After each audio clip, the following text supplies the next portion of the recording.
The CEO thought she had married an ordinary single dad with tired eyes and a quiet smile, until the day black SUVs rolled into her sunlit driveway and men in decorated uniforms stepped out, saluting the man she believed she knew completely.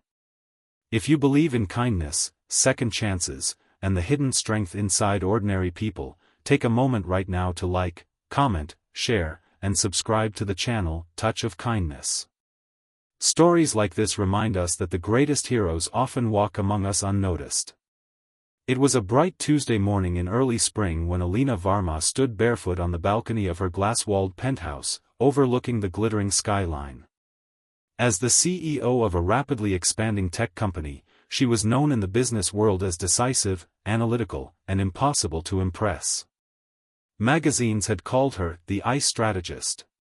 Investors admired her precision. Competitors feared her negotiation skills. Yet the one thing that had softened her sharp, ambitious world was her husband, Rohan Mehta. Rohan was everything the headlines said she didn't need. He was calm where she was intense. Gentle where she was relentless. A widowed father of a 6-year-old boy named Ariv, he worked as a high school history teacher and lived in a modest suburban home before she met him. When they married, many of her colleagues had whispered behind polished boardroom doors. They couldn't understand why a billionaire CEO would choose a quiet schoolteacher with no flashy background, no powerful family name, and no visible ambition beyond raising his son well. Alina didn't care. She had met Rohan at a community literacy event her company sponsored.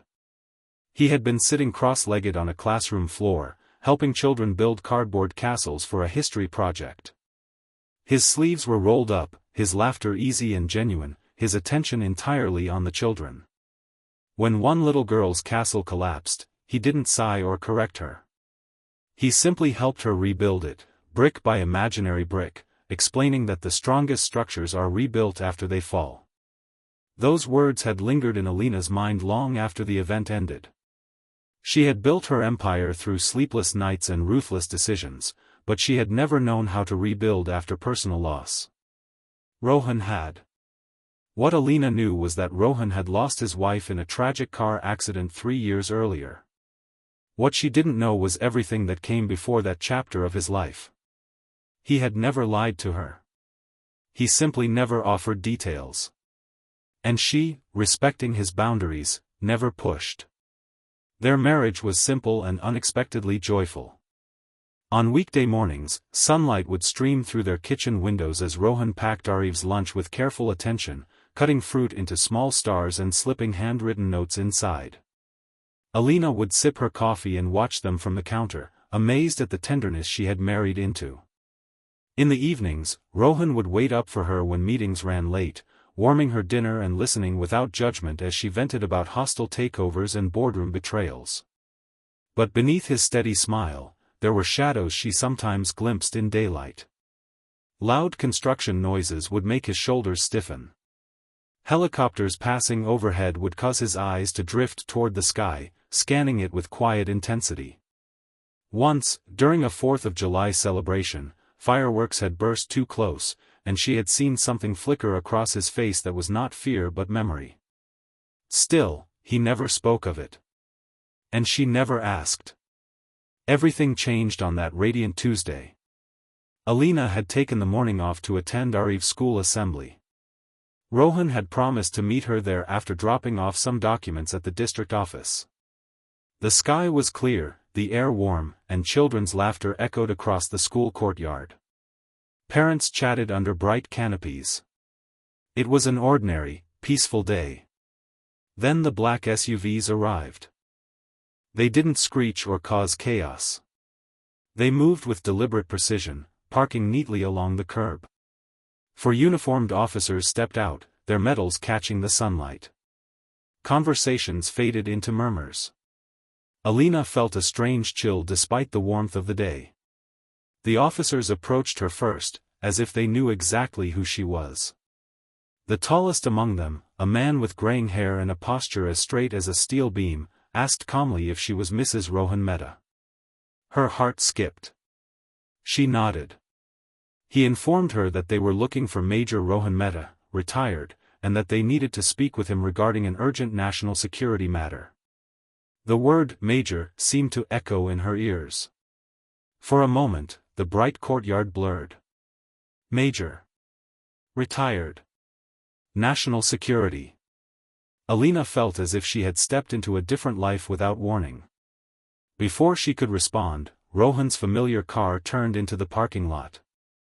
He stepped out, wearing his simple cotton shirt and carrying a folder under his arm. He looked exactly the same as he had that morning when he kissed her forehead goodbye. But when he saw the uniforms, something in him shifted. It wasn't panic. It was recognition. He walked toward them, each step measured, his shoulders straightening almost imperceptibly. The officers stood at attention. And then, in a gesture that silenced the entire courtyard, they saluted him. Children stopped playing. Parents stared. Alina felt her world tilt. Rohan returned the salute with quiet dignity. In that sunlit schoolyard, the ordinary father she had married stood revealed as someone else entirely. Later that afternoon, they sat together in their living room, sunlight pooling across the hardwood floors. Arif was upstairs with a neighbor. The house felt both familiar and foreign. Rohan's voice was calm as he explained that before becoming a teacher, before marrying her, before even meeting his first wife, he had served 15 years in a special operations unit. He had led missions in hostile territories, extracted civilians from war zones, and once stayed behind in a collapsing compound to ensure his team escaped safely. He had left the military after sustaining injuries during a classified operation, choosing a quieter life for the sake of the family he hoped to build. He had not hidden his past out of deception but out of exhaustion. He wanted to be known for who he was now, not who he had been in battle. Alina listened in silence, absorbing every word. She felt hurt that she hadn't known, but deeper than that was awe. The man who carefully braided their son's hair for school performances had once carried wounded soldiers across burning fields.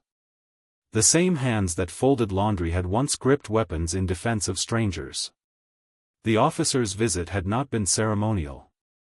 A former member of Rohan's unit had been captured overseas while working as a private contractor.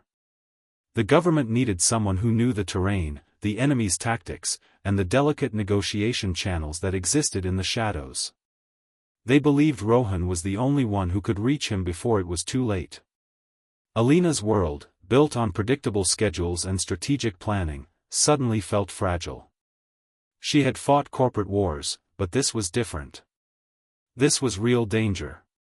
For the first time since building her empire, she felt powerless. Rohan struggled too. The life he had rebuilt so carefully now stood at a crossroads. He had promised himself he would never return to that world. He had promised his late wife he would protect their son from growing up in fear. Yet he also carried a deep loyalty to the men who had once trusted him with their lives. The next few days were filled with tension beneath bright daytime skies.